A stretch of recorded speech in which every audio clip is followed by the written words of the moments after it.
Every year, the Academy of Motion Picture Arts and Sciences have awarded Oscars for outstanding achievement in film. There are now many categories, though the only ones the public really care about are Best Picture, Actor in a Leading Role, Actress in a Leading Role, and Best Director. So why is it that the biggest and most popular films of the year never seem to win any of them? Over the past 87 years, there have been 2,947 Oscars awarded to what are supposed to be the best films in their categories. Though very few of those Oscars actually went to the box office big hitters, or, more importantly, the public's favourite films. It seems like the Academy is purposely trying to avoid awarding blockbusters with their most prestigious awards. Why though? What do they gain from this? To understand the reason that these films rarely get nominated, we need to look at the members that make up the Academy. After all, they're the ones that get to vote, and they're the ones who ultimately decide who will win each award. Firstly, the average age of voters is 62. Think back to the last time you were in the cinema. Unless you were watching an indie or art house film, you probably noticed that the majority of the audience was far under the age of 62, and were probably closer to an average age of 30. Already this doesn't bode well for popular films, as the demographic is simply wrong and not representative of the general public. Recently, famed director and three-time Oscar winner James Cameron had spoken out against the Academy. He spoke for a while about why the Academy don't usually award blockbusters, saying, "There's definitely a bias. The Academy still has a majority of its members that are actors." He later expands to say that the actors are usually skeptical of technology. When they see a film with a lot of visual effects, they almost immediately dismiss it as not, quote, an acting movie.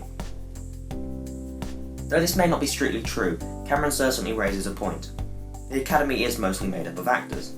This, combined with the average age of 62, means that the voters are naturally attracted to vote for more traditional, drama or musical films over a superhero film or action-adventure. So, no matter how good these blockbusters get, until the Academy switches out its voters for a group that best resembles that of the public, they're not going to be winning any of the most prestigious Oscars. I'm not saying that every blockbuster should get Best Picture nominations, because, let's be honest, who wants to see this?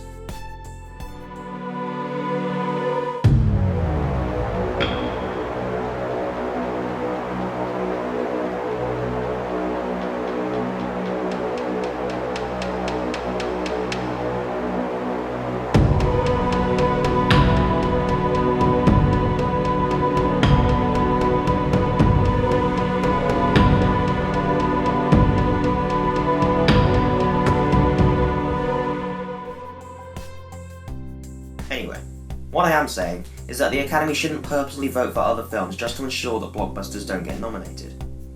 After all, the Oscars should be awarding the best films and performances of the year.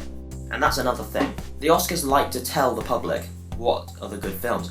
They like to tell us what films we should like. This often causes them to purposely go against the more popular films because they like to show us that they know more about film. It's a mindset they've held for years, and I think recently it's been getting worse. Because when you look back at older Oscars, they tended to award films that were big at the time. Though now we see nominations for films that very few members of the public have even heard of, let alone gone to see. Full disclosure, I don't think that the blockbusters really need the Oscar nominations to boost profits or viewership like the critically acclaimed indie films do. But if they deserve an Oscar nomination, then why don't they get it? It would also help the Academy out. Their ratings have been decreasing for a while, and with less and less people even bothering to tune in. Nominating a film like Captain America Civil War, or Rogue One A Star Wars Story, would turn that around, as fans would want to watch just at the hope of seeing their favourite film win. Finally, I'd like to say that I don't believe that the films that currently receive Oscar nominations aren't deserving of them. I'm sure La La Land is great for what it is, and I did love Arrival, but why not throw a blockbuster or two into the mix? Thanks for watching. Be sure to like the video and subscribe to ThingsWebs for more like this.